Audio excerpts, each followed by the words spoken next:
comes to developing our competition approach for the long jump, the two things that we need to consider are that we're looking for consistency on the approach, and that we only have 30 to 40 meters to get up to our 95% competition speed. So that means we need to make every single step on the runway count.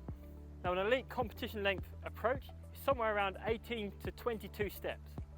So we can use this kind of 18-step basics to structure our approach into a 6 acceleration, 6 maximum velocity, and 6 to target and run through the takeoff.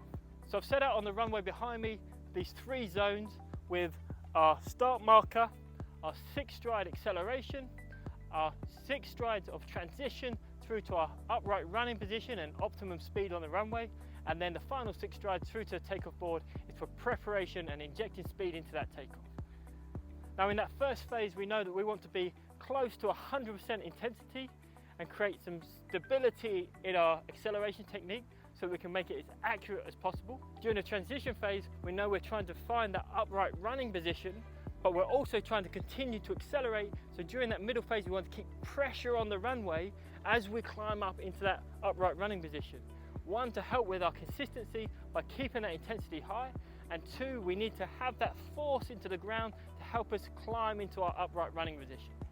And then our final 6 steps is that steering onto the board and that running through the takeoff.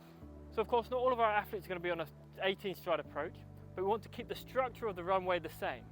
So we can start with a 4-4-4 to give them a 12 stride approach, but as soon as possible we want to move that initial acceleration out to 6 strides, because we know that it's going to take us 6 or 7 strides to finish our initial acceleration and be ready to move into our transition phase and into our upright running.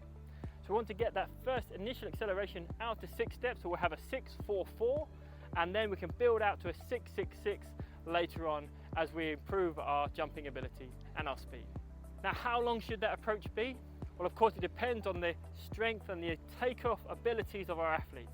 As they start to learn the timing of the takeoff and the stress on the body decreases, we can increase speed. And of course, as their maximum speed increases, it takes longer to accelerate up to that maximum speed. Now, as we see that they're able to utilize that speed that they've built up on the runway, and they're able to perform a consistent technique with reasonable distances for that amount of steps on the runway, that's when we can add 2 steps to the runway in the way we've discussed. Now, I've got these 3 markers down on the runway because it allows me to see the structure of the run and what's happening during the approach. So if they come from their first marker and they're running over their 6 stride acceleration marker, but they're still consistently over the second mark and over the takeoff board, we know that their acceleration is improved because the structure of the run has stayed the same. So therefore we can just move that first marker back a little bit and shift our markers back to make that adjustment for that improvement in acceleration.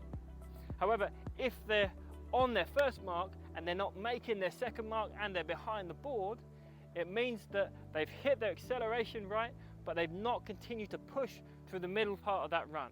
So it shows me that that's a technical fault, or that they don't have that top speed we're looking for. We're going to have to condense the middle of the run. So we can use it to either give technical cues if we can see that they're not committing to certain parts of the run, or we can use it to shape the run up and adjust those cones until it fits perfectly on the runway. Now, of course, in competition, we're only allowed to use 2 markers. So traditionally we'll use the start marker so the athlete knows where to begin, and we'll use the second marker, which is our 6 strides out from the takeoff board. We're going to assume that they're going to hit their acceleration with 100% intensity, and therefore we're going to be pretty close to where we need to be. But that second marker allows us to see where we are relative to the board at the point we need to start making those adjustments into the takeoff. If we're a long way short of our mark, maybe we need to move our initial start marker in for that day, or maybe we need to ask our athlete to commit through that middle of the run to make sure we're hitting those top speeds and that high running position as we come into our last 4 strides. So this should give us some indicator as to why our athlete is or isn't hitting the board. But there are 2 possible options. One is that the run-up isn't right for today, given the conditions, given the state of our athlete. The other option is our athlete hasn't committed to their run properly. And this is why, as a coach, it's always useful to watch them do 2 approach runs before we give any feedback about moving the cone. It's always tempting to see them come in and be a foot behind the board and say, okay, move your cone forwards 1 foot. And then next time they come in, they're a foot over the board. And what's happened is they've warmed up, they've committed to the second run, and the run-up has changed. So always look for 2 run-ups before we make our assessment, so we can make a more informed decision about what's caused the outcome of the approach.